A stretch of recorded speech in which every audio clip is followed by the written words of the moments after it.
Hello viewers, আসসালামু আলাইকুম। আজকের ভিডিওটা যাচ্ছে একটু অন্যরকম। আজকের ব্লগটা থাকবে সবার জন্য। সবাই আমাদের ভিডিওটা শেষ পর্যন্ত দেখুন। আপনাদেরকে অনেক অনেক সুন্দর সুন্দর জায়গা আপনাদেরকে আজকে ঘুরিয়ে ঘুরিয়ে দেখাবো। তো বন্ধুরা, চলেন আজকে আপনাদের কি কি দেখাই, আপনারা দেখতেই থাকেন। তো আমরা শুরুতে চলে আসলাম ঢাকা নারায়ণগঞ্জ রাসেল পার্ক। এটা হচ্ছে চাষারাদি একটু ভিতরে, চাষারাদি একটু ভিতরে 2 নম্বর গেট হয়ে একটু সামনে। তো এখানে আসলে সুন্দর একটা জায়গা পেয়ে যাবেন। এই যে বড় মসজিদ, এই বড় মসজিদের সাইড থেকেই হচ্ছে এই রাসেল পার্কের গেট। এটা হচ্ছে 2 নম্বর গেটের সর্বোচ্চ অনেক বড় একটা মসজিদ। এখানে যদি রিস্কাওয়ালার কাছে এসে বা কোনো ভাইয়ের কাছে জিজ্ঞাসা করে বড় মসজিদ, তাহলে জায়গাটা নামিয়ে দিবে। তো ওখান থেকে একটু পায়ে হেঁটে সামনে আসলে রাসেল পার্ক। তো এখানে আপনারা খুব সহজেই আসতে পারবেন। তো এখানে এর ভিতরে কি কি আছে দৃশ্যগুলো আমি আপনাদেরকে একটু একটু দেখাচ্ছি।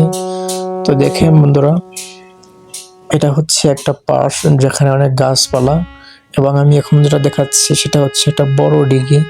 এখানে অনেক প্রজাতির মাছ কিন্তু আছে। তো মাছগুলো হয়তো পানির জন্য দেখাচ্ছে না। তো এর পাশের দৃশ্যগুলো যদি আমি আপনাদের একটু ঘুরে ঘুরে দেখাই যে কতটা সৌন্দর্যের ভিতরে। তো দেখেন অনেক বড় একটা ডিগি, এখানে অনেক প্রকার মাছ আছে। আর আমরা যে সামনে দেখতেছি একটা রেস্টুরেন্ট পানির ভিতরে, এটা নিয়ে আগে একটা আমি ভিডিও তৈরি করেছি। তো এটা হচ্ছে একটা ব্রিজ ওই ডিগির উপরে।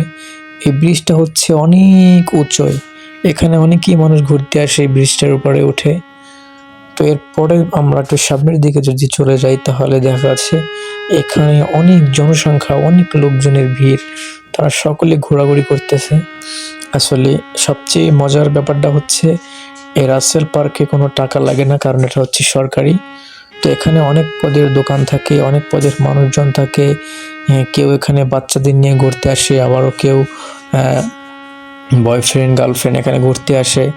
তার জন্য এখানে অনেক পদের গোলাপ ফুল, অনেক পদের বাচ্চাদের জন্য অনেক পদের বেলুন, এরপরে বিভিন্ন আইটেমের এখানে খেলনা এখানে বাচ্চাদের জন্য পাওয়া যায়।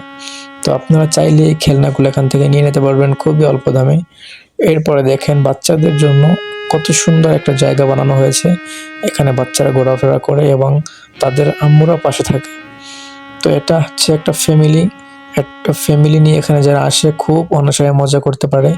ছোট ছোট বাচ্চাদেরকে নিয়ে যারা এখানে আসতে চান, তো আপনার বাচ্চাদেরকে নিয়ে এখানে আসতে পারেন। এখানে ওরকম কোনো ঝামেলা নেই। এখানে তাদেরকে এসে ছেড়ে দিবেন, তারা একেবারে দৌড়ে হেঁটে খেলে আসবে। শুধু সাথে সাথে আপনারা থাকবেন যাতে কোথাও হারিয়ে না যায়। তো এই পার্কটা হচ্ছে সবার জন্য উন্মুক্ত। এখানে যে কেউ চাইলে আসতে পারেন, কোনো টিকিট নাই,